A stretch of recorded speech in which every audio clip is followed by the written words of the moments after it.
Hi, welcome to yoyo TV. 2019 Andhra Pradesh ఎలక్షన్స్లో భాగంగా కర్నూలు పట్టణంలో మనం ఉన్నాము. అంటే కర్నూలు జిల్లాకు సంబంధించి అన్ని నియోజకవర్గాల్లో పర్యటిస్తున్నాం. పాణ్యం నియోజకవర్గానికి సంబంధించి కాటసాని రాంభూపాల్ రెడ్డి గారు ఇప్పుడు మనతో పాటు ఉన్నారు. అంటే ఇక్కడ వైఎస్ఆర్సీపీ తరపు నుంచి ఆయన కూడా కంటెస్ట్ చేయబోతున్నారు. మరి సీటు ఇప్పుడు ఉన్నటువంటి స్థానిక ఎమ్మెల్యే గౌరు చరితారెడ్డికి వస్తుందా లేక కాటసాని రాంభూపాల్ రెడ్డి గారికి వస్తుందా అనే దాని మీద కొంచెం కన్ఫ్యూషన్గా ఉంది. అంటే ఇంకా క్లారిటీ లేదు. దాని మీద ఎవరు ఆశాభావం వాళ్ళు వ్యక్తం చేస్తున్నారు. ఇప్పుడు మనం కాటసాని రాంభూపాల్ రెడ్డి గారు వాళ్ళ ఇంట్లో ఉన్నాం. సార్ అసలు దాని గురించి ఏం చెప్తారు, ఆయన మాటలు అడిగి తెలుసుకుందాం. ఎందుకంటే ఆయన దాదాపు చాలా సీనియర్ మోస్ట్ లీడర్, అలాగే 5 సార్లు ఎమ్మెల్యేగా గెలిచారు. కొంతకాలం కొంచెం విరామం తీసుకున్నారు రాజకీయాలకి. ఇప్పుడు మళ్ళీ క్రియాశీలక రాజకీయాలకు మళ్ళీ అడుగుపెట్టారు. చూద్దాం ఏం జరగబోతుందో ఆయన మాటల్లోనే విని మనం తెలుసుకునే ప్రయత్నం చేద్దాం. సార్ నమస్తే. సార్ నమస్కారం. బాగున్నారా? రాంభూపాల్ రెడ్డి గారు అంటే కొంచెం గంభీరంగా ఆ వైట్ దుస్తుల్లో ఆ మీసం ఇలా, ఇప్పుడు చూస్తే వేషధారణ మారిపోయింది. ఏంటి ఈ చేంజ్ ఏంటి? నేను కంపల్సరీగా శివరాత్రి ముందు శివదీక్ష చేయడం మొదటి నుంచి నాకు అలవాటు. 91 నుంచి శివదీక్ష స్టార్ట్ చేసినాం. అప్పటి నుంచి కంటిన్యూగా మా మదర్ చనిపోయిన 1 సంవత్సరం తప్ప కంటిన్యూగా ఈ మాఘమాసంలో ఖచ్చితంగా శివదీక్షలో ఉంటాను. ప్రతి ఇయర్ కూడా సార్? ప్రతి ఇయర్. ఇప్పుడు కర్నూలు పేరు చెప్పగానే టక్కున ఏ ఒక్క మనిషికైనా గుర్తొచ్చేది మీరే. ఏంటి అంత ఫేమస్ ఎలా అయ్యారు? అంటే ప్రజలు, మనం ఫేమస్ కావడానికి ప్రజలు సగం కారణం. మన దగ్గరికి నేను ఒకటే, నా దగ్గరికి వచ్చిన ప్రతి ఒక్కరికి కూడా నా చేతనైనంత వరకు నేను ఏం చేయడానికి అవకాశం ఉంటే వీళ్ళు వాళ్ళు అనేకుండా పనిచేస్తున్నాం కాబట్టి ప్రజలు మన దగ్గరికి వస్తున్నారు. సరే, మీరు అన్నది బాగుంది. బట్ మధ్యలో మీరు ఎందుకో కొంత రాజకీయాలకి కొంచెం విరామం ఇవ్వడం జరిగింది. ఎందుకని అలాగా? ఎప్పుడూ విరామం లేదే. కంటిన్యూగా రాజకీయాలలో ప్రజలు ఓడిపోయినా గెలిచినా నేను ఎప్పుడు కూడా 99 నుంచి 2004 వరకు మధ్యన ఓడిపోయినాను. ఆ రోజు కూడా ఎప్పుడు కూడా ప్రజల మధ్యన ఉన్నాను తప్ప ఇంకెక్కడ రాజకీయాలు వదిలిపెట్టలేదు. ఇప్పుడు 2014లో ఓడిపోయిన తర్వాత కూడా కర్నూలు జిల్లా ఎక్కడ వదిలిపెట్టలేదు, ప్రజల్లోనే ఉన్నాను తప్ప నా దగ్గరికి వచ్చిన ప్రజలకు ఏం చేయడానికి అవకాశం ఉంటే అవి చేస్తాను తప్ప నేను ఎప్పుడు రాజకీయాలకు దూరంగా ఉండడం లేదు. కేంద్రంలో బీజేపీ అధికారంలో ఉంది. బట్ మీరెందుకు బీజేపీని వదిలి బయటికి రావడం జరిగింది? కానీ బీజేపీ బయటికి రావడానికి కారణం ఒకటి, ఈ స్పెషల్ స్టేటస్ మీద ఒకటి. మేము ఎంత చెప్పినా కూడా బీజేపీలో మేము కొన్ని విషయాలు పార్టీ డెవలప్ కావడానికి చెప్తే మాత్రం మా మాటలు ఎవరు వాళ్ళు పట్టించుకోలేదు. మేము ఏదో ఒక లీడర్ను మాట్లాడాలనుకునేది కూడా వాళ్ళకు ఒక విధమైన భావన ఉంది, మనం అంటే మేము రాజశేఖర్ రెడ్డిని గురించి మాట్లాడుతున్నామని. కానీ మనం పార్టీలో ఉన్నప్పుడు చెప్పింది ఏంటంటే ప్రజలలో మనం పెట్టే పథకాలన్నీ కూడా ప్రజలలో చిరస్థాయిగా నిలిచిపోవాలంటే రాజశేఖర్ రెడ్డి మాదిరి మనం పథకాలు తీసుకొని వచ్చి ప్రజల్లో చిరస్థాయిగా నిలిచిపోయేటట్టు మనం ఇండివిజువల్గా ఈ ఆంధ్రప్రదేశ్లో మనం పోటీ చేస్తేనే మనం పార్టీ డెవలప్ అవుతుంది, లేకుంటే లేదండి. కానీ వాళ్ళు మనం అనుకునేంత మనకు ఫ్రీడమ్ ఇవ్వడం, అంటే ఫ్రీడమ్ అంటే మనకు బాగానే మంచి రెస్పెక్ట్ చూసుకునే దాని గురించి మనం బీజేపీని గురించి వాళ్ళు ఏదో మనకు అన్యాయం చేసినారనేది మాట్లాడాల్సిన అవసరం లేదు. కానీ ఇంకొకటి, మాకు వ్యక్తిగతంగా ఉండే రాజశేఖర రెడ్డి మీద ప్రేమ అయితేనేమి, రాజశేఖర రెడ్డితో 85 నుంచి కలిసి ఉండే దాన్ని బట్టిని చూసిన తర్వాత కూడా ఇక మా ఎంబడిండే లీడర్లు వీళ్ళందరూ కూడా మనం ఖచ్చితంగా వైఎస్ఆర్సీపీ పార్టీలో చేరాలనేది వీళ్ళందరి అభిమతం. ఇంకా నాయకులు కార్యకర్తలు వాళ్ళని అభిమతం కాదలేకుండా వైఎస్ఆర్సీపీ పార్టీలో చేరాను. అంటే మొదటి కూడా వ్యక్తిగతంగా నాకు రాజశేఖర రెడ్డి అంటే రాజశేఖర రెడ్డి కుటుంబం అంటే అభిమానం. మేము ఎప్పుడు కూడా ఎలక్షన్లలో ఎప్పుడు ఎవరిని గురించి కానీ నో కామెంట్. మేము ఎవరు ఏ పార్టీలను గురించి కానీ ఎవరిని గురించి కానీ మనం ఎవరిని గురించి మేము ఏం చేస్తామనేది చెప్పడం తప్ప మనం ఇంకా వ్యక్తిగతంగా ఎవరిని గురించి మాట్లాడలేదు. ఇప్పుడు అధికారంలో ఉన్న టీడీపీ, ఆల్రెడీ అధికారంలో ఉంది టీడీపీ పార్టీ. ఆ టీడీపీ పార్టీలోకి వెళ్ళే అవకాశాలు మీకు చాలా ఉన్నాయి. బట్ అందులోకి వెళ్ళకుండా వైఎస్ఆర్సీపీ పార్టీలోకి ఎందుకు రావడం జరిగింది? అంటే ఇప్పుడు ఆల్రెడీ ప్రతిపక్షంగా మాత్రమే మేము ఉండిపోయింది, ఇందులోకి వచ్చినా మీరు ఏం చేయలేని పరిస్థితి. కానీ అధికార పార్టీలోకి వెళ్ళి ఉంటే మీరేమన్నా చేయాల్సిన అవసరం ఉండేది. కానీ ఎందుకు ఇట్లా ఈ పార్టీలోకి రావడం జరిగింది? తెలుగుదేశం వల్ల దురదృష్టం అంతే, మనం ఏం చేయలేము దానికి. వాళ్ళు అంటే వ్యక్తిగతంగా ఒక లీడర్ మీద అభిమానం ఉన్నప్పుడు ఇంకొక పార్టీలోకి పోలేం. ఇప్పుడు తెలుగుదేశంలో పోయిన తర్వాత రాజశేఖర రెడ్డిని వీళ్ళందరినీ కూడా విమర్శించాలి. సార్ ఒక్క మాట, అంటే తెలుగుదేశం వాళ్ళ దురదృష్టం అంటున్నారు, అంటే మీరు పార్టీలను చూసి వస్తారా, లేకపోతే ఆ పార్టీ వ్యవస్థాపకుడైన వాళ్ళ మీద అభిమానం చూసి వస్తారు? ప్రజలకు ఏదో చేయాలంటే మీకు పార్టీ ఉండాలా ఉండక్కర్లేదు అనేది మీకు ఎలాగ క్లారిటీ ఉంది. సేవ చేయాలంటే పార్టీనే ఉండక్కర్లేదు, బట్ అది ఏ పార్టీ అయితే మీకేంటనే మీకు ఒక చెప్తేనండి, నా వ్యక్తిత్వంగా నేను ఆలోచన చేసేది 85 నుంచి 2014 వరకు తెలుగుదేశం పార్టీని చంద్రబాబు నాయుడిని విమర్శిస్తూ వచ్చి ఇప్పుడు వచ్చి ఆ పార్టీ లేకపోయి ఏమని మాట్లాడాలో మీరు ఒక్కసారి ఆలోచించండి. ఇంతవరకు రాజశేఖర్ రెడ్డి దేవుడు ప్రజలకు అందరు మంచి చేసినాడని చెప్పి మాట్లాడిన నోటితో మళ్ళీ తెలుగుదేశంలోకి పోయి ఏమని రాజశేఖర్ రెడ్డిని విమర్శించాలో చెప్పండి. అది వద్దు, మన వ్యక్తిత్వానికి మంచిది కాదనే ఉద్దేశంతోనే తెలుగుదేశంలోకి పోలేకపోయి. వైఎస్ రాజశేఖర రెడ్డి గారితో మీకు చాలా అనుబంధం ఉంది, అలాగే జగన్ గారితో కూడా. ఏంటి అసలు మీ మీ మీ మీ అనుబంధానికి గల కారణాలు ఏంటి? నేను ఫస్ట్ 85లో ఎమ్మెల్యేగా పోటీ చేసేటప్పుడు ఫస్ట్ టికెట్ నాకు ఇవ్వలేదు. పాణ్యం వనిజాబాయి అనే ఆమెకి ఇచ్చినారు. సీటు మార్చేటప్పుడు పిసిసి ప్రెసిడెంట్గా రాజశేఖర రెడ్డి ఉన్నారు. మనం పెండేకంటే వెంకట సుబ్బయ్య, ఆ రోజు కోట్ల విజయభాస్కర్ రెడ్డి, వాళ్ళు పాణ్యం సీటు రావడానికి వాళ్ళిద్దరు కారకులు. ఎమ్మెల్యే గెలిచడానికి కూడా కోట్ల విజయభాస్కర్ రెడ్డి వెల్దుర్తి మండలం అయితేనేమో ఆయన సపోర్ట్ చేస్తారు. మనకు ఆ టికెట్ మార్చడానికి మొత్తం అందరు కూడా రాజశేఖర్ రెడ్డి మొత్తం అప్పుడు దక్కన్ ఓటర్లు ఉన్నాయి, దాంట్లో ఉన్నాడు ఆయన. ఆయన పోయి మాట్లాడిన తర్వాత ఆయనతో మాట్లాడి పోయి టికెట్ తీసుకొని వచ్చిన తర్వాత మళ్ళీ అసెంబ్లీ ఎలక్షన్ అయిపోయిన తర్వాత అసెంబ్లీలోకి ఎంటర్ అయిన రాజశేఖర్ రెడ్డి అన్నత ఫస్ట్ ఎంటర్ అయినాక మాట్లాడడం ఆయనతో నమస్కారం అన్న, నేను కాల్సాను, ఏం హీరో గెలిచొచ్చినా కదండి. ఆ రోజు నుంచి రాజశేఖర రెడ్డితో ఆ పరిచయం కంటిన్యూగా ఆయనతో పాటు కంటిన్యూ అయిపోయి వచ్చినాము. అంటే అంతకుముందు ఇప్పుడు జగన్మోహన్ రెడ్డి రాజశేఖర రెడ్డి మిస్సెస్ మాకు ఆమె దూర బంధువు అవుతుంది. ఇప్పుడు మాకు ఈ శివనాగపల్లి నుంచి చూసుకుంటే అనంతపురం దాన్ని చూసుకుంటే ఆమె అప్పటి నుంచి ఆ బంధుత్వం నుంచి కూడా అప్పటి నుంచి కూడా రాజశేఖర రెడ్డితో క్లోజ్ అయిపోయినాం. బీజేపీ పార్టీలో ఉండి అక్కడ ఏమి అంటే చేయడానికి అవకాశం లేక, అంటే ఏపీ ఏం చేసినా ఇంకా ముందుకెళ్ళే పరిస్థితి కనబడకే మీరు వైఎస్ఆర్సీపీలోకి వచ్చారు. అంటే ఇంకొక పార్టీ నుంచి వచ్చిన తర్వాత ఇంకా పార్టీని గురించి కామెంట్ చేయడం బాగుండదు. ఎందుకు అనేది మాత్రం ప్రజలలో మాత్రం ఒకటి కర్నూలు నా ఎమ్మడి లీడర్లు కార్యకర్తలు కూడా వీళ్ళెవ్వరికి కూడా బీజేపీలో కంటిన్యూ కావడం ఇష్టం లేదు. ఇంకా దాని నుంచి ఇంకా ఇప్పుడు కార్యకర్తలు నాయకులు లేకుంటే నేను ఎక్కడ ఒక్కని రాంభూపాల్ రెడ్డిగా వ్యక్తిగతంగా ఏం చేయలేను. నేను ఆ కార్యకర్తలు నాయకుల వాళ్ళ మాటకు విలువ ఇవ్వాల్సిందే. వాళ్ళు చెప్పిన ప్రకారం నడుచుకోవడానికి డిసైడ్ అయిపోయి వైఎస్ఆర్సీపీ పార్టీ జరిగింది. రాజశేఖర రెడ్డి గారికి మీకు ఎంతో సాన్నిహిత్యం ఉంది, ఎంతో అనుబంధం ఉంది. మరి అలాంటిది 2014 ఎలక్షన్స్కి వచ్చేసరికి మీకు టికెట్ ఇవ్వకుండా గౌరి చరితారెడ్డి గారికి టికెట్ కన్ఫర్మ్ చేయడానికి కారణాలు ఏంటి? అంటే దాంట్లో ఒక విధంగా జగన్మోహన్ రెడ్డిని తప్పు పట్టడానికి వీల్లేదు. మేము జగన్మోహన్ రెడ్డి పార్టీలో చేరాను. మాకు ఆ రోజు ఆ ఉండే పరిస్థితిని బట్టి ఆ రోజు మనం గవర్నమెంట్ పడగొట్టడానికి డిసైడ్ అయిపోయినాం మనం. ఆయన దాంట్లో జగన్మోహన్ రెడ్డి కానీ వీళ్ళు కొంతమంది కూడా దానికి ఇప్పుడు మాట్లాడదామంటే కొద్దిగా ఇబ్బంది అయిపోయింది. ఇంకా మనం ఇంకా ఎందుకు వద్దనే ఉద్దేశంతోనే కొద్దిగా మేము బ్యాక్అవుట్ అయిపోయినాం.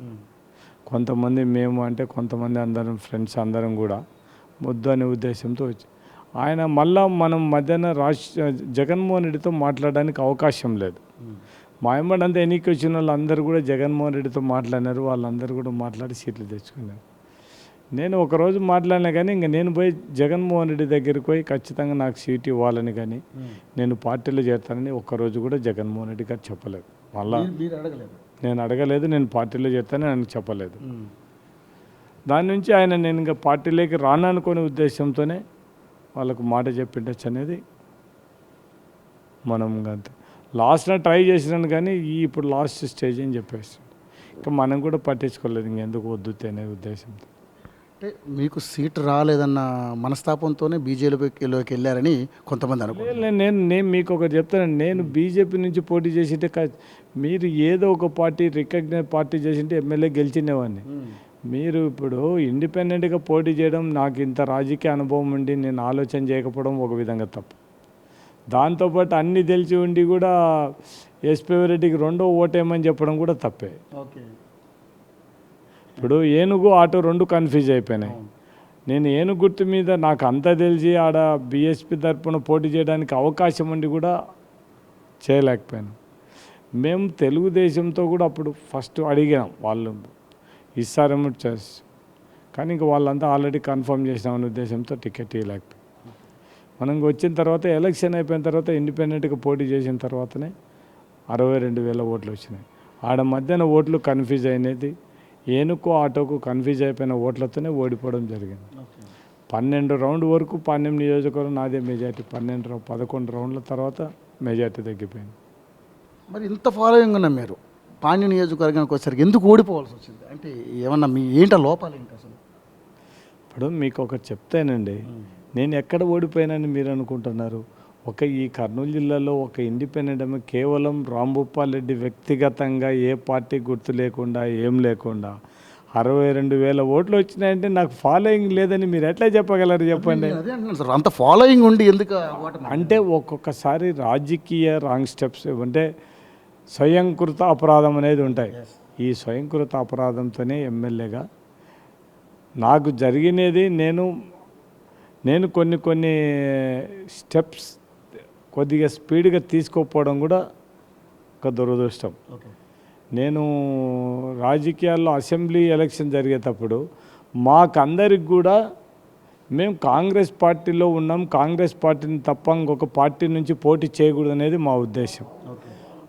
అప్పుడు మాకంతా కిరణ్ కుమార్ రెడ్డి ఏం చెప్తున్నాడు, ఎటువంటి పరిస్థితులు ఈ రాష్ట్రం విడిపోదు, మీరందరూ కూడా నా ఎమ్మడి అని చెప్పినాను.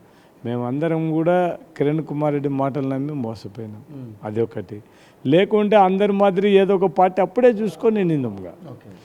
మేము కాంగ్రెస్ పార్టీలో మనం ఇంకొక పార్టీ మారాల్సి, నాకు ఒకే ధైర్యం ఏమంటే, నేను ఏ పార్టీలోనే ప్రజలు ఓట్లు వేస్తారనే ధైర్యం నాకుంది. నేను దానికోసమే కొద్దిగా లాస్ట్ అండ్ లేటుకు కూడా ఉన్నాను.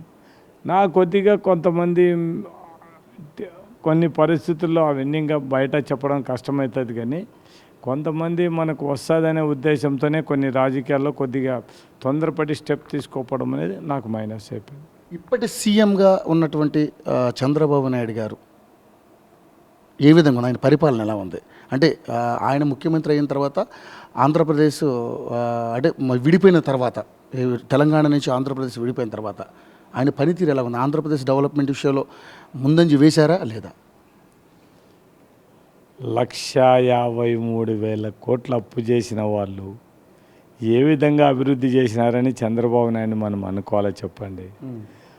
4 సంవత్సరాల 8 నెలలు ఈ రాష్ట్రంలో సంక్షేమ పథకాలను గురించి ఆలోచించని చంద్రబాబు నాయుడు కేవలం ఒక 4 నెలలు ఎలక్షన్ పెట్టుకొని ఈ పథకాలు ఇవ్వడం అనేది ఎంతవరకు సమంజసం అనేది అందరూ కూడా ఈ రాష్ట్ర ప్రజలందరూ కూడా ఆలోచించాల్సిన అవసరం ఉంది.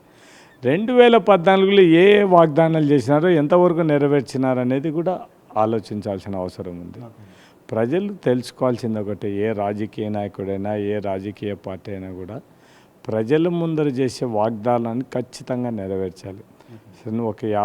ఒక 100 వాగ్దానాలు చేయొచ్చు, కనీసం దాంట్లో పాస్ కావడానికైనా 70% మంచి బెటర్ అనిపించుకోవడానికైనా 70% చేయాలి. ఒకవేళ 30% ఉండే పరిస్థితుల్లో చేయలేకపోయినా అని చెప్పొచ్చు, కానీ ఇక్కడ ఉండే ఆయన ఇచ్చిన హామీలలో ఏ ఒక హామీ కూడా నెరవేర్చలేదు. రైతు రుణమాఫీ చేసుకుంటే అరకొరగా మాత్రం ఇంకా ఇది కూడా ఇంతవరకు కాలేదు. పొదుపు లక్ష్యం గ్రూపులకు అందరికి కూడా రుణమాఫీ చేస్తానని చెప్పినాడు. మనం కాదు, పరిటాల సునీత గారే అసెంబ్లీలో మేము ₹1 కూడా రుణమాఫీ చేయలేదని చెప్పడం జరిగింది. దాంతోపాటు పొదుపు లక్ష్యం గ్రూపులకు ఇచ్చిన డబ్బులు రివాల్వింగ్ ఫండ్కి వాళ్ళకి ఇచ్చే ఇంట్రెస్ట్ కూడా దగ్గర 6,000 పైగా 6,000 కోట్లు దగ్గర ఉంది. ఇది ఇప్పుడు ఆయన దానం ఇచ్చేదే ఉంది. ఇప్పుడు ₹2,500 చెక్ ఇస్తానంటున్నాడు. దాన్ని ఏముంది, వాళ్ళ డబ్బులు వాళ్ళకేసారు. ఇది మన ఏదో సామెత ఉంటుంది చూడు, తిన్నెన్నాళ్ళు తిని ఇప్పుడు నేనేదో మీకు దానం ఇస్తాననే ఉద్దేశంతో మీరందరూ కూడా న్యాయపడి ఉండాలి. మీకు అందరికి కూడా ఇప్పుడు నేను తిన్నన్ని రోజులు మీ సొమ్ము తిన్నాను, ఇప్పుడు నేను దయతో మీకు ఇస్తానని తీసుకోని అనేది పరిస్థితి ఉంటే ఎట్లయితే చెప్పండి. అది ఇప్పుడు వాళ్ళకి ఇవ్వాల్సిన డబ్బులు వాళ్ళకి ఇస్తున్నారు. అప్పుడు చంద్రబాబు నాయుడు సొంతం ఏమి ఇవ్వడం లేదు. ఇప్పుడు స్వాతంత్రం వచ్చిన మొదలుకొని నాకు తెలిసిన నా రాజకీయ పరిజ్ఞానంలో 85 నుంచి ఈ రోజు వరకు కూడా నీరు చెట్టు కింద దోసుకునేంత డబ్బులు ఏ రాజకీయ పార్టీ కానీ ఇంకొకటి కానీ ఇంతవరకు దోసుకోలేదంటే మాత్రం ఖచ్చితంగా రాజకీయ నాయకులు డబ్బులు అవసరం, ఉండే కార్యకర్తలు కాపాడాల్సిన బాధ్యత. కానీ ఇంత ఘోరంగా మొత్తం ఇంత ఎవరికి ఉపయోగపడకుండా డబ్బులు దుర్వినియోగం చేసిన పరిస్థితి అంటే వీళ్ళది మాత్రం మొత్తం. ఈ సంవత్సరం మైనర్ ఇరిగేషన్ కింద వర్క్ చేసేది, మళ్ళీ కేసీ కెనాల్ ఉంటే కేసీ కెనాల్ కింద, లేకుంటే ఎస్ఆర్బిసి ఉంటే ఎస్ఆర్బి, అదే 2 సంవత్సరాలకి ఈ 3 సంవత్సరాలు అదే వర్క్ 3 సంవత్సరాలు రొటేట్ అయ్యే పరిస్థితులు అంటే ఎంతవరకు న్యాయం అనేది మీరు ఒకసారి ఆలోచించాల్సిన పని ఉంది.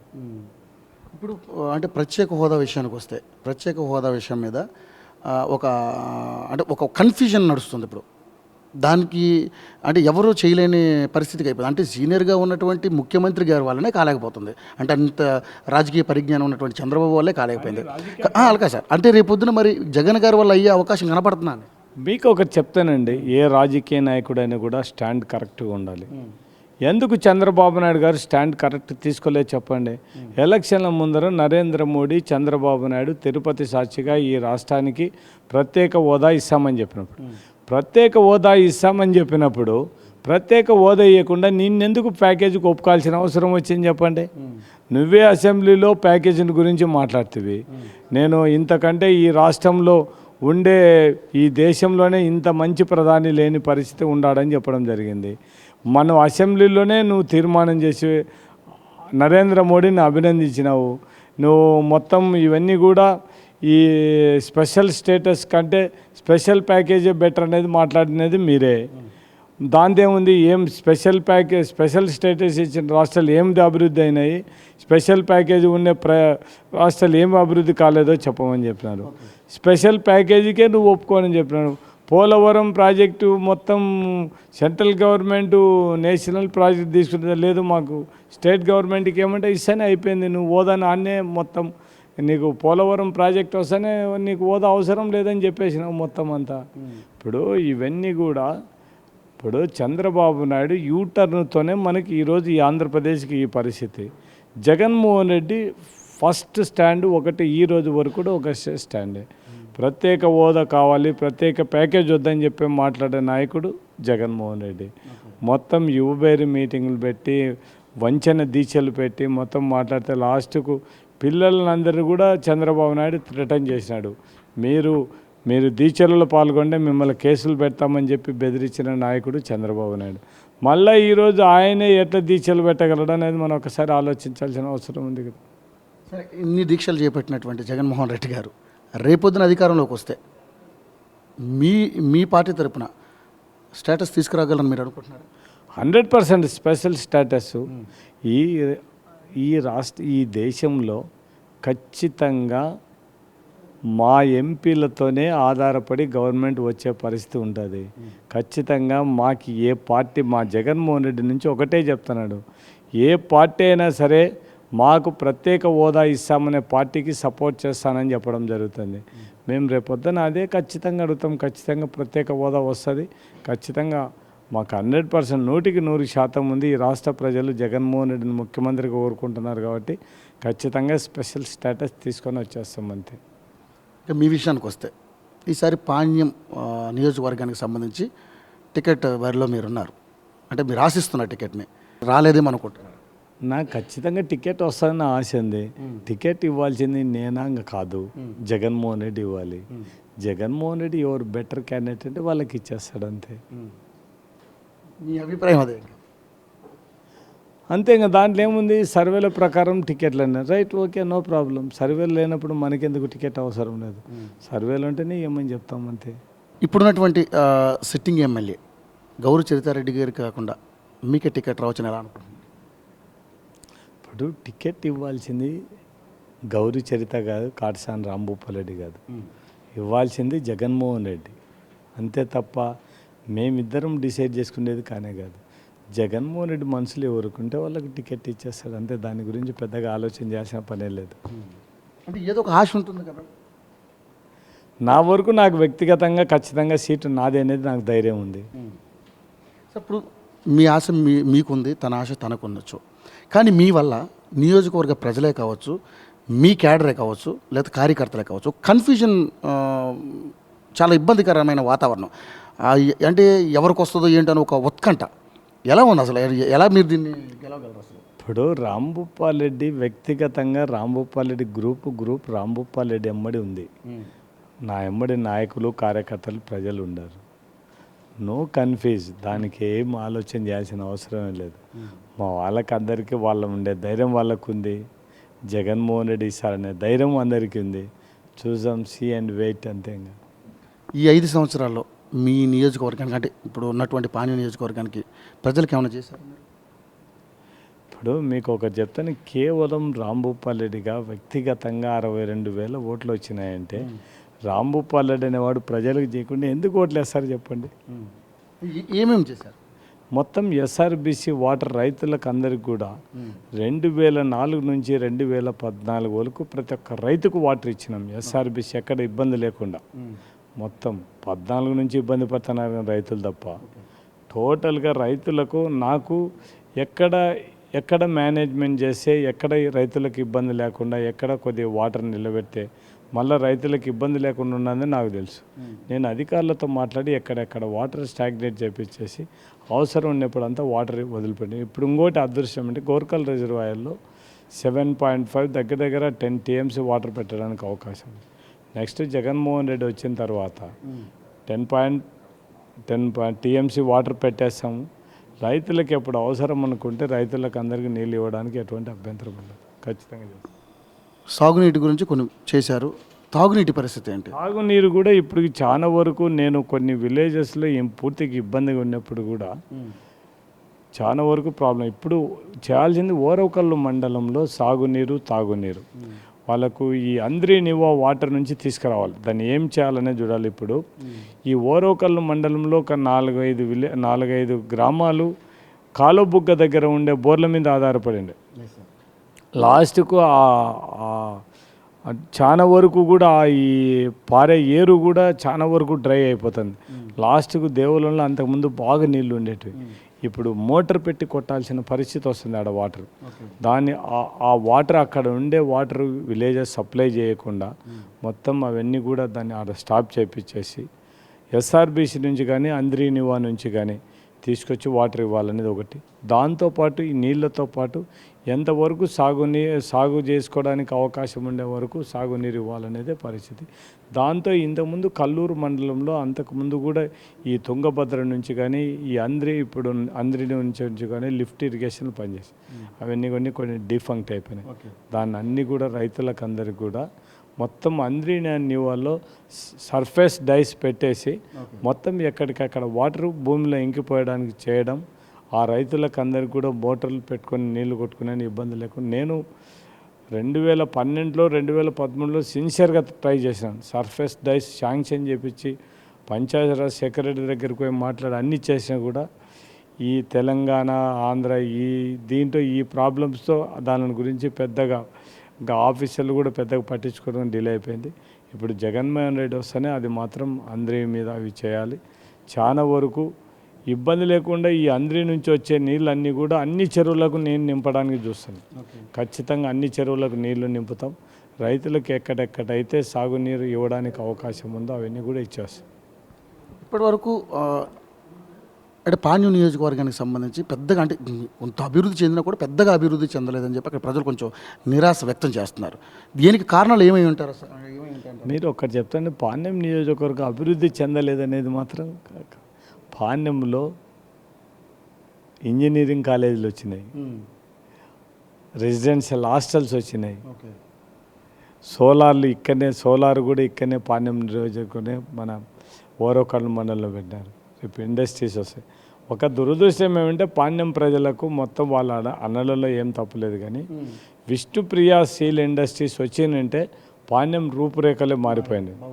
కానీ అతను ఉండే ఎన్ఎస్ శివారెడ్డి కొద్దిగా ఇతను తీసుకొచ్చి అతను చేయలేకపోవడం అయితేనేమి, అతని ఆరోగ్యం దెబ్బతినడం అయితేనేమి, మొత్తం ఫైనాన్షియల్గా అయిపోయిన తర్వాత ఆ ఫ్యాక్టరీ క్లోజ్ అయిపోయింది. అదొకటి పాణ్యం, ఈ స్పిన్నింగ్ మిల్ ఒకటి, ఇవి మూతపడకపోవడం అనేది కొద్దిగా పాణ్యం ప్రజలకు ఒక డిసడ్వాంటేజ్. దాంట్లో మాత్రం ఖచ్చితంగా మాట్లాడు.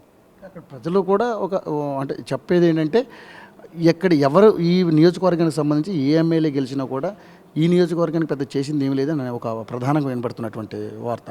దాన్ని ఎలాగ మీరు చేస్తారు? అట్లా కాదండి, పాణ్యం ఎమ్మెల్యే గెలిచిన తర్వాత ఇప్పుడు అన్ని రోడ్లు వేయించినాము, మొత్తం హౌసెస్, చాలా పేద ప్రజలు ఉండేటోళ్ళకి హౌసెస్ కట్టించినాము, హాస్పిటల్స్ డెవలప్ చేసినాము, మోడల్ స్కూల్స్ డెవలప్ చేసినాము. ఇక మనం ఇండస్ట్రీ మీరు ఒక్కటే, అది మనం విష్ణుప్రియ స్టీల్ ఇండస్ట్రీ పోవడం అనేది దురదృష్టం, స్పిన్నింగ్ మిల్లు నిలబడిపోవడం అనేది దురదృష్టం. ఇవి కొన్ని తప్ప చాలా వరకు పాణ్యానికి మాత్రం అన్ని, ఇప్పుడు ఎస్ఆర్బీసీ నీళ్ళు అంతకుముందు పారడం లేదు, ప్రతి ఒక్క రైతుకు నీళ్ళు వచ్చేటట్టు చేసినాం, ఈ చెరువులకు నీళ్లు నింపే కార్యక్రమం చేసాం, ఇవన్నీ చేసాం. ఇవన్నీ కూడా డెవలప్మెంట్ కాకుండా ఎట్లా పోతుంది చెప్పండి?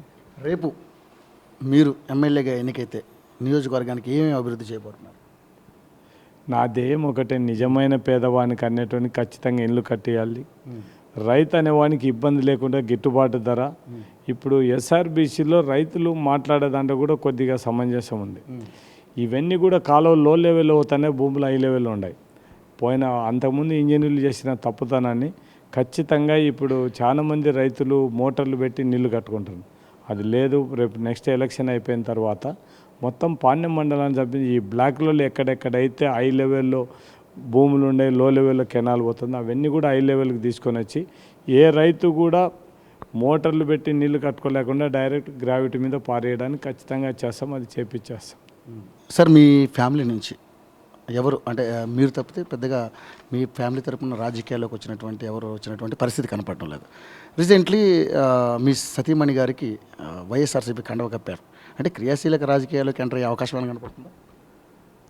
ఇప్పుడు ఆమె కండవ కప్పుకోవడం అనేది ఇంతకు ముందు కూడా పాణ్యంలో జగన్మోహన్ రెడ్డి అంటే, రాజశేఖర్ రెడ్డి అంటే మొదటి నుంచి ప్రత్యేకమైన అభిమానం, జగన్మోహన్ రెడ్డి అంటే కూడా అభిమానం. దాంతోనే ఆమె వచ్చి పార్టీ జెండా కండవ కప్పుకుంది తప్ప ఇంకొకటి ఆమె రాజకీయాలంటే చూడాలి అంతే. దాని గురించి ఇంక మనం పెద్దగా ఇప్పటికి మాత్రం ఆమె కేవలం జగన్మోహన్ రెడ్డి మీద అభిమానంతోనే ఆ పార్టీ కండవ కప్పుకోవడం జరిగింది. 2014లో ఇండిపెండెంట్గా పోటీ చేసి ఓడిపోయారు. ఇప్పుడు టికెట్ కన్ఫామ్ చేసుకున్నాకనే వైఎస్ఆర్సీపీలోకి అడుగుపెట్టారని బయట ఒక వార్త వినపడుతుంది. ఎంతవరకు నిజమంటే? ఇప్పుడు జగన్మోహన్ రెడ్డి మాకు చెప్పింది ఒకటే, సర్వేల ప్రకారం టికెట్ ఇస్తానండి, మేము నో కండిషన్ ఏం పెట్టలేదు, పార్టీలో జాయిన్ అవుతామని చెప్పేసినాం అంతే తప్ప ఆయన మనకేదో నేను టికెట్ నీకు అనౌన్స్ చేస్తానని మాత్రం చెప్పలేదు. అంటే పాణ్యం నుంచి మీకు టికెట్ కన్ఫామ్ అయితే రేపొద్దున అంటే సిట్టింగ్ ఎమ్మెల్యేగా ఉన్నటువంటి గౌరు చరితారెడ్డి గారికి కుటుంబానికి మీకు మధ్య ఎలా ఉండబోతుందని మీరు అనుకుంటున్నారు? రాజకీయాలలో దీంట్లో ఏం లేదు. ఇప్పుడు దానికి ఏముందండి, ఇంతకుముందు వాళ్ళు పోటీ చేశారు, మేము పోటీ చేసాం, ఇప్పుడు మళ్ళీ అది కూడా న్యాచురల్ అయిపోతుంది అంతే తప్ప అంతకంటే వేరియేషన్ ఏమి ఉండదు అంటారు. అంటే కొంచెం విభేదాలు వచ్చే అవకాశం ఏమైనా కనపడుతుంది? ఎందుకు విభేదాలు వస్తాయి చెప్పండి? టికెట్ ఇవ్వాల్సింది జగన్మోహన్ రెడ్డి. ఇప్పుడు రాంభూపాల్ రెడ్డి లేకుంటే వాళ్ళు ఇచ్చేదైతే ఆలోచన చేయాలి, కానీ టికెట్ ఇచ్చేవాడు జగన్మోహన్ రెడ్డి. ఇప్పుడు మా ఇద్దరు ఎందుకు ఇబ్బంది ఏమైతే? ఇక్కడ కూడా ప్రధానంగా చూసుకునేది అంటే ఒకటే పార్టీలో ఉన్నారు కాబట్టి ఒకవేళ మీకు టికెట్ కన్ఫర్మ్ అయితే వాళ్ళు మీకు సహకారంగా ఉండే అవకాశం ఉంటుందా? ఒకవేళ ఆవిడికి టికెట్ కన్ఫర్మ్ అయితే మీరు ఆవిడికి సహకారంగా ఉండే అవకాశం కనపడుతుంది?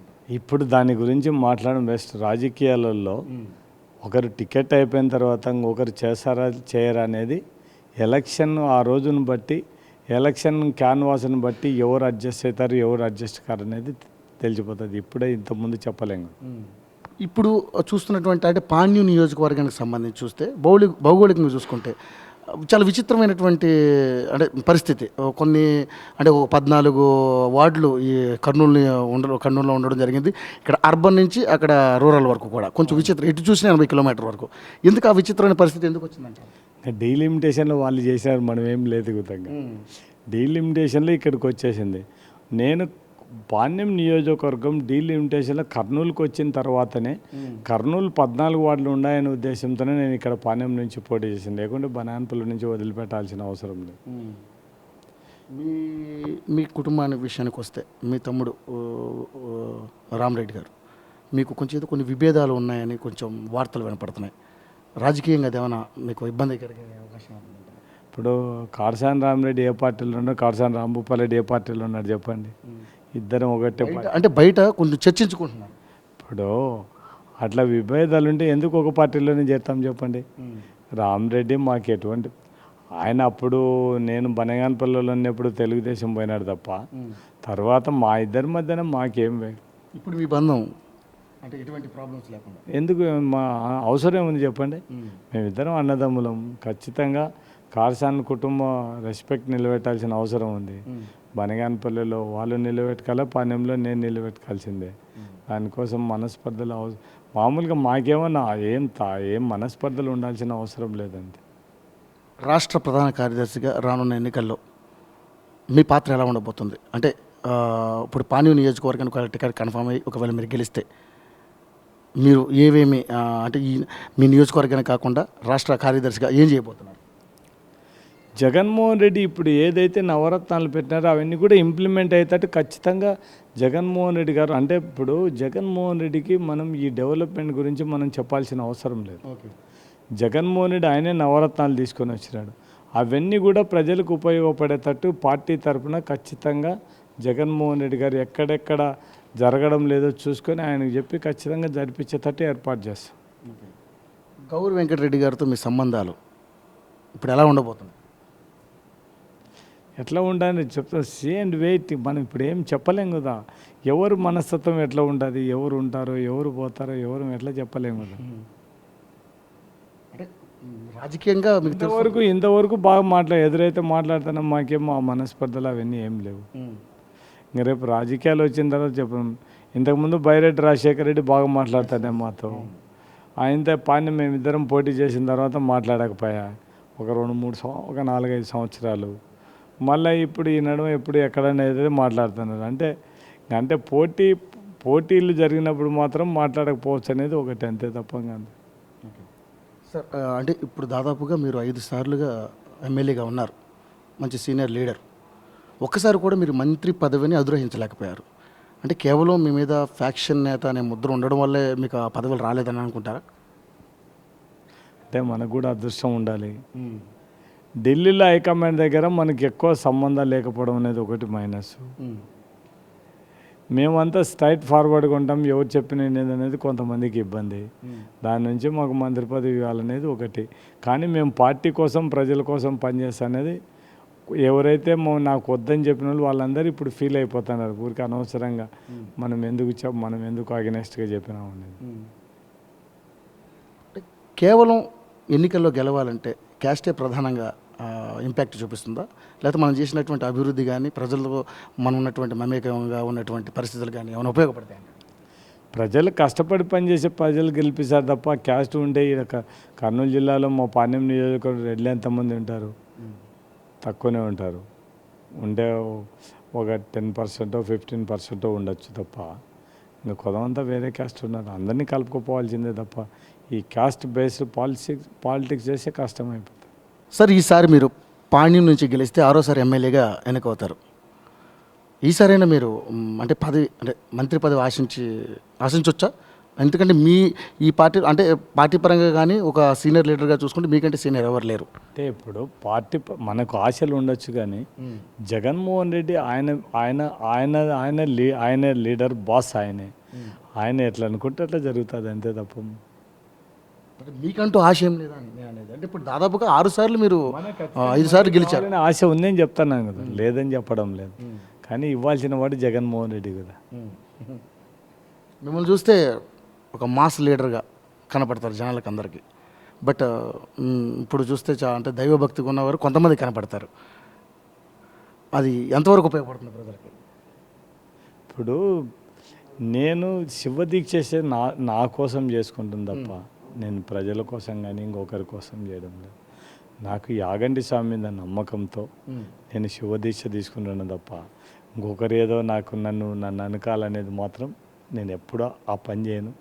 నేను ఉండేది కూడా నాది ఎవ్వరు కూడా నేను నా సొంతానికి తప్ప, నేను ప్రజలకు చేసే పనులు ప్రజలకు ఉపయోగపడాలనుకుంటా తప్ప, నా వ్యక్తిగతంగా మాత్రం నేను ఎక్కడ కూడా దాని పట్ల పెద్ద ఎక్స్పోజ్ కూడా చేయను. 2014 నుంచి నేను చాలా కాంప్రమైజ్ అయ్యాను అని అనుకుంటూ అందరూ బయట వచ్చి కొన్ని వార్తలు వినపడుతున్నాయి. అసలు కాంప్రమైజ్ వెనక రహస్యం ఏంటంటే ఏది ఏ రకంగా అయినా కూడా కాంప్రమైజ్ అంటే అంటే మనం 2004లో బిజ్జం పార్సల్ కాంప్రమైజ్ అయిన తర్వాత మనకు నో ఫ్యాక్షన్, ఇంకేం లేదు. మనం ఇక్కడికి వచ్చిన తర్వాత మనం ఎవరితో మనకి అటువంటి డిస్ప్యూట్ లేవు, మనకి ఏం లేని కూడా లేదు. ఇప్పుడు చూసుకుంటే ఈ నియోజకవర్గానికి సంబంధించి కానీ లేకపోతే ఈ కర్నూలుకు సంబంధించి కానీ ఫ్యాక్షన్ రాజకీయాలు ఎలా ఉన్నాయి? జనం మీద ఏమైనా ఎఫెక్ట్ పడే అవకాశం ఉందంటారా? ఫ్యాక్షన్ ఎవరి గురించి? ఫ్యాక్షన్ ఎమ్మడొచ్చేవాడు కూడా లేనాడు. ఇంతకుముందు ఎమ్మడొస్తున్నారు మనుషులు, ఇప్పుడు ఎమ్మడొచ్చేవాళ్ళు లేదు. ఎవరు ఫ్యాక్షన్ పెట్టుకోవడానికి కూడా ఎవరు ముందుకు రావడం లేదు. మేము అందరం లగ్జరీ లైఫ్కి అలవాటు పనిపోయినాం. ఇంకా ఎందుకు ఫ్యాక్షన్ పోయి ఆ సబ్జెక్టులలో ఉండడానికి ఎవరికి కూడా మనసు ఒప్పడం లేదు. ఇంకా ఫ్యాక్షన్ గురించి ఆలోచన చేసేవాళ్ళు ఎవరు లేరు. దాంతోపాటు ఎంబడి తిరిగేవాడు కూడా మనిషి లేడు అంత నిజాయితీగా. ఇప్పుడు సెల్ ఫోన్స్ వచ్చినాయి, ఫ్యాక్షన్ ఉంటే ఇక మనం ఎక్కడికి పోతనేది ఇమ్మీడియట్గా రూట్ మ్యాప్తో సహా మొత్తం మనం షేర్ చేసే, మొత్తం లొకేషన్ షేర్ చేసే, ఎక్కడ నెట్టాడు ఎమ్మడే షేర్ చేస్తాడు వాళ్ళ తప్పితే. ఈ పరిస్థితుల్లో ఎవరు కూడా ఫ్యాక్షన్ పెట్టుకునే స్టేజ్లో ఎవరు లేదు, ఎవరికి కూడా ఇంట్రెస్ట్ కూడా లేదు. ఇప్పుడు జగన్ ప్రవేశపెట్టినటువంటి ఈ నవరత్నాలు మీ నియోజకవర్గానికి మీరు ఎలాగ ప్రజల ముందుకు తీసుకెళ్ళబోతున్నారు? ప్రతి ఒక్క పేదవానికి ఎవరికి అర్హత ఉందో వానికి అందరికీ ఇప్పించేస్తాం. కర్నూలు టౌన్లో నా ధ్యేయం ఒకటే, నిజమైన పేదవాడు ఎవరు అనుకుంటే వానికి ఇల్లు లేదో వాళ్ళకందరికీ కూడా ఇల్లు ఇప్పించాలనేది ఒకటి నా ఉద్దేశం. దాంతోపాటు రైతులకు అందరికీ కూడా గిట్టుబాటు ధర కల్పించాలి. ఎక్కడైతే సాగునీరు ఇవ్వడానికి అవకాశం ఉందో అది ఖచ్చితంగా చేస్తాం. ఎక్కడ కూడా ప్రజలకు ఉండే ఉపయోగపడే త్రాగడానికి కానీ ఇంకొకటి కానీ వాళ్ళ ఫెసిలిటీస్ ఇబ్బంది లేకుండా ఎంతవరకు చేయడానికి అవకాశం ఉంటే అవన్నీ చేస్తాం. అన్నిటికంటే ముఖ్యంగా ఈ పిల్లలు ఇంజనీరింగ్ చదివిన పిల్లలందరూ సంవత్సరానికి ఒక 70-80 వేల మంది బయటకు వచ్చేస్తున్నారు. వాళ్ళకు వీళ్ళకు ఏదో ఒకటి జీవనోపాధి చూపించాలి. వాళ్ళకు దానికోసం ఏం చేయాలనేది ఆలోచన చేయాలి. ఈసారి జగన్ గారు అధికారంలోకి రావడానికి మీరు ఎటువంటి కృషి చేయబోతున్నారు? ఖచ్చితంగా మేము ఒకటే చెప్తాం, 2004 నుంచి 2009 వరకు దివంగత నేత రాజశేఖర రెడ్డి పరిపాలన చేసినారు. మళ్ళీ అటువంటి పరిపాలన కావాలంటే జగన్మోహన్ రెడ్డికి ఓటేయండి. రైతులను ఒకటే కొడుతున్నాం, మీకు మంచి వర్షాలు పడి మంచి కాలం రావాలనుకుంటే జగన్మోహన్ రెడ్డికి ఓటేయండి. 1999 నుంచి 2009 వరకు 2004 వరకు చూసినారు వర్షాలు లేని పరిస్థితి. మొత్తం మన భూములలో ఏ విధంగా బీడు పనేది. ఈ 5 సంవత్సరాలు చూసినారు. మీరు ఆలోచించి మంచి వర్షాలు పడి మంచి కాలం రావాలనుకుంటే వైఎస్ఆర్సీపీ పార్టీకి ఓటేయండి. వర్షాలు వద్దు మాకు ఈ పరిస్థితి అనుకుంటే మీరు ఆలోచన చేసుకోండి అని చెప్తాను. మీ పార్టీకి సంబంధించి ఈసారి ఎన్ని సీట్లు ఎక్స్పెక్ట్ చేయొచ్చు అంటే రానున్న ఎలక్షన్స్లో? మాకు 130 సీట్లు పైగా వస్తాయనుకుంటున్నాం మేము. 130 సీట్లు ఏదేంతో చెప్తున్నారు? ప్రత్యర్థి పార్టీ అయినటువంటి టీడీపీ చాలా బలంగా ఉంది. వాళ్ళు పెట్టినటువంటి అనేక సంక్షేమ పథకాలు ప్రజల్లోకి వెళ్ళి ప్రజలు చాలా అంటే మేము ఆ ఫలాలు పొందుతున్నాం, ఈసారి టీడీపీ రావచ్చని వాళ్ళు అంటున్నారు. 4 సంవత్సరాల 8 నెలలు ప్రజా సంక్షేమం విస్మరించిన పార్టీ ఈ రాష్ట్ర ముఖ్యమంత్రి చంద్రబాబు నాయుడు. కేవలం ఎలక్షన్ దృష్టిలో పెట్టుకొని ఇచ్చేస్తే ప్రజలు ఓట్లేస్తారనుకుంటే ఇంకే రాజకీయ నాయకుడు కూడా ఏ రాజకీయ పార్టీ కూడా 4 సంవత్సరాల 6 నెలలు పనిచేయాల్సిన అవసరం లేదు. 6 నెలల్లో మొత్తం ఇవి ఇస్తాం అవి ఇస్తాం అని చెప్పేసి గెలిచే పార్టీ అయితే సరిపోతుంది. కానీ ప్రజలు అంత పిచ్చోళ్ళు కాదు. ఖచ్చితంగా చంద్రబాబు నాయుడు నైజం తెలిసిన ప్రజలు కాబట్టి కేవలం ఎలక్షన్ల ముందర మాటలు చెప్తాడు, తర్వాత ఏం పట్టించుకోరు. కాబట్టి ఎవరు చంద్రబాబు నాయుడు మాటలు నమ్మే పరిస్థితులు లేరు. జగన్మోహన్ రెడ్డి మాట తప్పడు కాబట్టి మాట తప్పని మెడమ తిప్పని నాయకుడు జగన్మోహన్ రెడ్డి. ప్రజల ముందర మాట చెప్తే ఆ మాట కట్టుబడి ఉంటారనే ఉద్దేశంతోనే ప్రజలు ఖచ్చితంగా ఓట్లేస్తారు. ఇప్పుడు చూసుకుంటే అధికార పార్టీ మీరు పెట్టినటువంటి సంక్షేమ పథకాలు కావచ్చు, మీరు అమలు చేసే పథకాలు కావచ్చు, అవన్నీ కూడా నెరవేర్చాలంటే దాదాపు లక్షల కోట్లు కావాలని చెప్పి వాళ్ళు ప్రధానంగా విమర్శిస్తున్నారు. అవన్నీ మీరు పెట్టినటువంటి అవన్నీ కూడా అమలు కాని పథకాలని వాళ్ళు అంటున్నారు. ఒకటి చెప్తానండి, ఇప్పుడు మమ్మల్ని నవరత్నాలు పెట్టడం మాట్లాడిన చంద్రబాబు నాయుడు ఇప్పుడు 1000 రూపాయల నుంచి 2000 ఎందుకు చేసినట్టు చెప్పండి. అదే ఇప్పుడు వాళ్ళకి అధికారాన్ని కట్టబెట్టే అవకాశం కనపడుతుంది. ఎక్కువ ప్రజల్లో ఇప్పుడున్నటువంటి సిచ్యువేషన్ చూస్తే ఏ ఒక్క వృద్ధురాలను అడిగినా, ఏ ఒక్క వృద్ధుడిని అడిగినా కూడా మాకు 2000 ఇస్తున్నాడు, ఆయన మా దేవుడు అంటున్నారు. మట కాదు, అట్లేం లేదు, ఒక 2-3 చెప్తున్నారు తప్ప మనం 3000 డిసైడ్. చంద్రబాబు నాయుడు మా జగన్మోహన్ రెడ్డి అప్పుడే చెప్పేసినాడు వాళ్ళ అవ్వలకు తాతలకు. చంద్రబాబు నాయుడు 2000 ఇస్తే నేను 3000 ఇచ్చేస్తానని చెప్పినాడు. 3000 డబ్బులు మనం ఇచ్చేస్తాం. ఈ పొదుపు లక్ష్యం గ్రూపులకి ఈ చెక్కు తప్ప మళ్ళీ రెండో చెక్కు వచ్చే పరిస్థితి ఉండదు. వాళ్ళు ఒక్కసారి పొదుపు లక్ష్యం గ్రూపులలో వాళ్ళకి ఇవ్వాల్సిన వడ్డీ డబ్బులు ఎంతన్నా దాన్ని లెక్కేసి ఆ డబ్బులు దానికి బదులు దీన్ని చెప్పి ప్రజలను మోసం చేయడం తప్ప మొత్తం పొదుపు లక్ష్యం గ్రూపులకు అందరికీ తెలుసు. ఎవ్వరు కూడా ఎలక్షన్ నోటిఫికేషన్ వచ్చేంత వరకు ఏం మాట్లాడరు. ఎలక్షన్ నోటిఫికేషన్ అయిన తర్వాత ఎవరు ఏమిటి అనేది ప్రజలకు ఎవరు ఓటాలని డిసైడ్ చేసి ప్రజలు చెప్పేస్తారు అంతే. మీ కుమారుణ్ణి ప్రత్యక్ష రాజకీయాల్లోకి తీసుకొచ్చే అవకాశం కనపడుతుంది.